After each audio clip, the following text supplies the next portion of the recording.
Assalamualaikum warahmatullahi wabarakatuh. Saya Yulianis, NIM 17135189 akan menjelaskan tugas pemasaran hotel mengenai video tutorial pesaing pasar. Pesaing pasar terbagi 5, yaitu 1. Mengidentifikasi pesaing, 2. Menganalisa pesaing, 3. Merancang sistem intelijen persaingan, 4. Merancang strategi bersaing, 5. Menyeimbangkan orientasi pelanggan dengan orientasi pesaing. Yang pertama yaitu mengidentifikasi pesaing. Identifikasi pesaing meliputi hal-hal sebagai berikut. 1. Jenis produk yang ditawarkan. Tugas perusahaan adalah mengidentifikasikan secara lengkap dan benar produk apa saja yang dimiliki oleh pesaing-pesaingnya.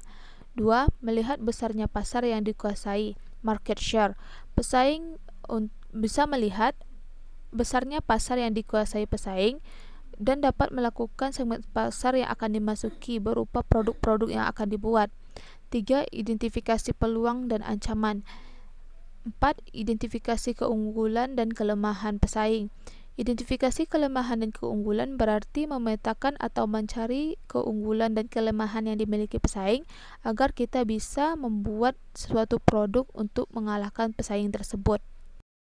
2. Menganalisa pesaing. Analisa persaingan merupakan sebuah usaha untuk mengidentifikasi ancaman, kesempatan, atau permasalahan strategis atau strategi question yang terjadi sebagai akibat dari perubahan persaingan potensial, serta kekuatan dan kelemahan pesaing. Di pasar, kita dapat dibedakan 4 persaingan berdasarkan tingkat substitusi produk.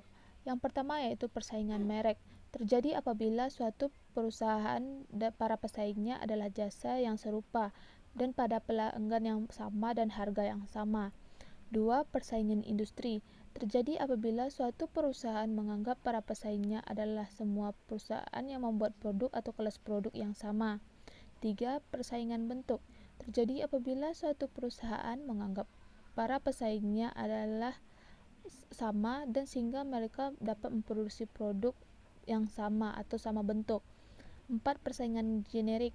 Terjadi apabila semua perusahaan yang bersaing mendapatkan uang konsumen yang sama.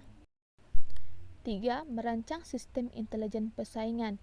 4 langkah utama dalam merancang sistem intelijen persaingan yaitu pembentukan sistem. Dalam tahap ini membutuhkan identifikasi jenis-jenis informasi persaingan yang dianggap penting termasuk sumber-sumbernya. 2. Pengumpulan data. Data dikumpulkan secara berkesinambungan dari lapangan, yaitu tenaga penjual, saluran pemasaran, pemasok, periset pasar, asosiasi perdagangan, dan dari orang-orang yang berbisnis dengan pesaing.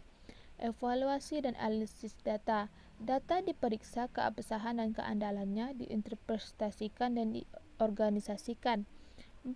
Menentukan pesaing utama analisis, yaitu nilai pelanggan untuk melihat kekuatan dan kelemahan perusahaan relatif terhadap berbagai pesaing. 4. Merancang strategi bersaing. Strategi dalam menghadapi pesaing dalam pemasaran antara lain: A. Strategi produk. Produk adalah segala sesuatu yang ditawarkan di pasar seperti warna, bungkus, prestasi perusahaan, serta pelayanan perusahaan yang dibeli konsumen. B. Strategi penetapan harga. Harga merupakan sejumlah uang yang dikorbankan untuk mendapatkan kombinasi produk serta pelayanan yang menyertainya. C. Strategi promosi.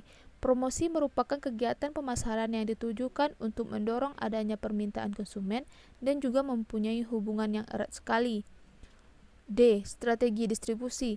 Saluran distribusi atau channel of distribution adalah saluran niaga yang terlibat dalam proses penyerahan barang dari produsen ke tangan konsumen. 5. Menyeimbangkan orientasi pelanggan dengan orientasi pesaing. Dapat dibedakan ada 3 orientasi pelanggan dan orientasi pesaing. Yang pertama yaitu perusahaan yang terpusat pada pesaing. Perusahaan yang langkah-langkahnya didasarkan pada tindakan dan reaksi pelanggan. Yang kedua, perusahaan yang berpusat pada pelanggan. Perusahaan yang berfokus pada pengembangan pelanggan ketika merancang strategi pemasaran dan menyampaikan nilai yang unggul kepada pelanggan sasaran. 3. Perusahaan yang berpusat pada pasar. Perusahaan yang memberikan perhatian yang berimbang baik kepada pelanggan maupun pesaing dalam mendesain strategi pemasarannya. Baiklah, terima kasih atas perhatiannya. Saya ucapkan terima kasih dan mohon maaf apabila terjadi kesalahan pengucapan kata. Wassalamualaikum warahmatullahi wabarakatuh.